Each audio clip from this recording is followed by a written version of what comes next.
Hi everybody, my name's Dr. Storm and welcome to today's video. I'm from Cerebellum Consulting. I'm a psychologist. What I wanted to talk about today was the topic of one of the childhood conditions that's diagnosed, and it's called ADD. So I know there's a lot of myths and information going around about ADD that can be a little bit confusing. So I guess what I wanted to do today was just quickly clarify a couple of little things that might help you identify whether or not your little one might have some of the symptoms and maybe might benefit from a little bit of an assessment or some further investigation. So I guess a lot of the time ADD is diagnosed in children, and it's usually diagnosed, and it varies, but usually you obtain a diagnosis around the ages of between say 3 and 10. There's two different classifications of ADD. One of them is called attention deficit hyperactivity disorder, so that's probably the one that's most commonly known, and this is characterized by children who might be, I guess, full of energy, and they're running around. Oh, thank you very much, Josh and Daniel. Nice. So what tends to happen is the children are really energetic and they find it really difficult to sit still. These children often are the ones in class that blurt out the answers to questions before the teacher's finished asking them. They run around or behave as if they're driven by a motor. There's a lot of restless energy that they're trying to expend, and they find it really hard just to sit down and concentrate on anything because of this energy. So they like to get up out of their desk or out of their chair when seating is expected. Hey Anthony, how you going? And they go and bother their classmates, and this gets them into a whole lot of trouble, you know. And if people don't know that there's a diagnosis going on, we all just assume that it's naughty behaviour, and it's not necessarily that at all.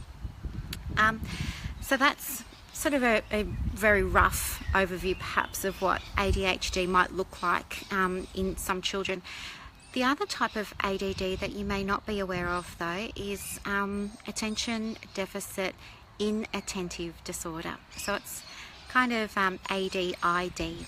And what you might see with children who have the inattentive subtype is that, hi Anthony, how you going today? Isn't this just gorgeous weather? Are you in Melbourne too?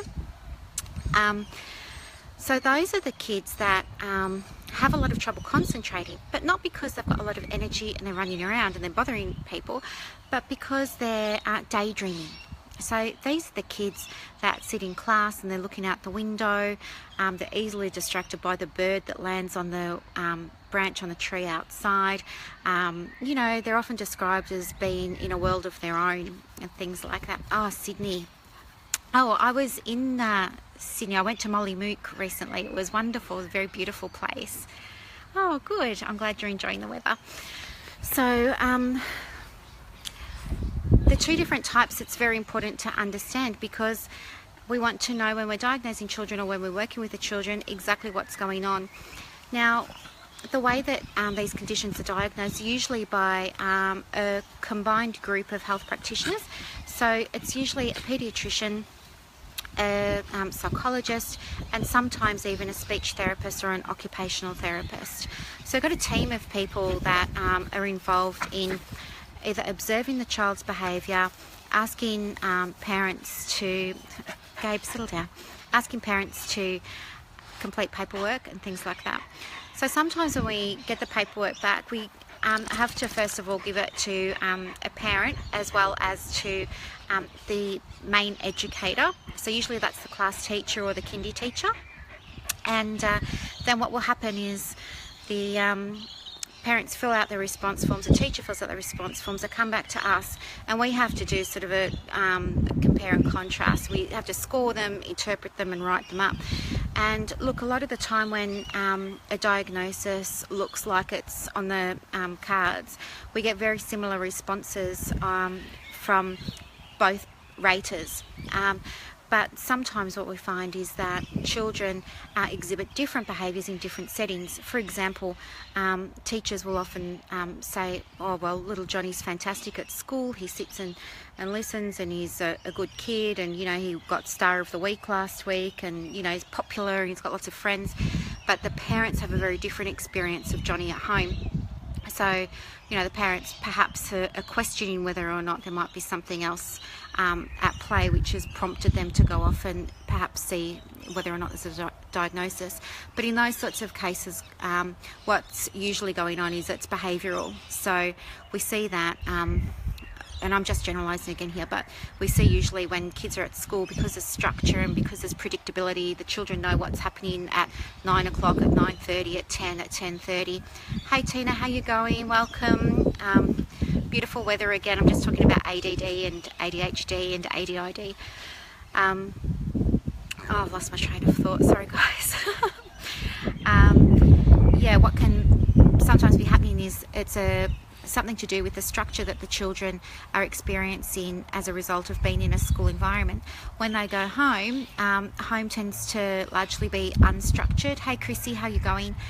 And so because at home, you know, we might have some rules at home, perhaps they're not being strictly enforced, or perhaps there aren't any real consequences and things like that. And so what's happening is the children aren't being respectful because they're able to push boundaries and get away with it a lot of the time at home. So when we get that kind of feedback back, it's kind of great in a way, because we're able to tell the parents, well, you know, there's no formal diagnosis.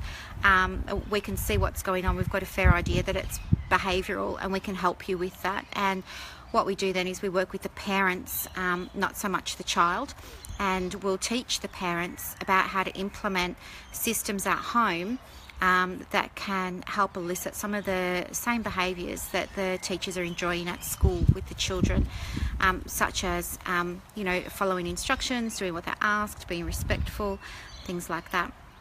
So anyway, I just wanted to pop on today and talk about the two different types of ADD.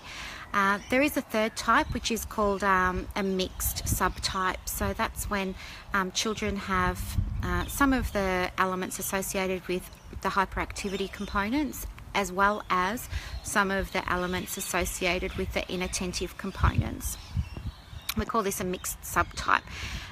Treatments for ADHD vary. It depends a lot on so many factors, such as the parent's preference. Not all parents want to go down the path of medication. Some are quite open to that. There are also behavioural measures that can be put in place with a really good behaviourist as well. And so they're just some of the ways that people can work with children who might be presenting with these types of symptoms. It's also worthwhile, I guess, to, as a parent, you want to be monitoring and tracking behaviours as they're occurring, because what parents can often find too is patterns in terms of triggers. So if we know what the triggers are, a lot of the time we're then able to work with them. Oh, sorry, I was just being joined by Gabe, the magical dog. Let me... Who's that? Oh no, we've done it the wrong way. Oh, hello. You're a good boy. Yes.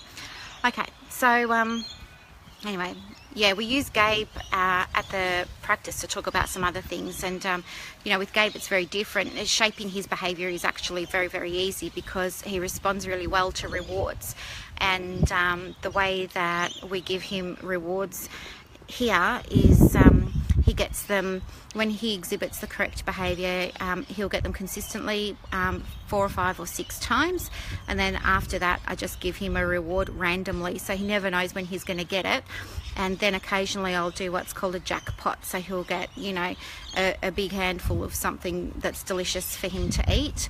And so this keeps him engaged. And the principles, while children obviously aren't animals, the principles are still the same, in that you want to keep them engaged. So of course, working out the reinforcements or the rewards that work for your children are going to be so important in terms of shaping their behaviour.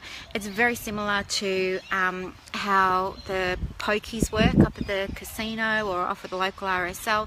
You might put your $5 in and the money starts going down, down, down, and then you get a little bit of money, you get a little bit of incentive, a little bit of reward for your hard work, and that's enough to keep you engaged and make you want to play. You think, oh, well, this is a good game, I'm going to keep playing, and then eventually, you know, you might get a bigger jackpot, so you stay again, and then you end up losing all your money because you put it back into the machine. But the principle's the same for engagement. You want to be consistently reinforcing when a behaviour is just starting to be manifested or elicited, and then after that you want to peter it out to random and then intermittently offer a jackpot.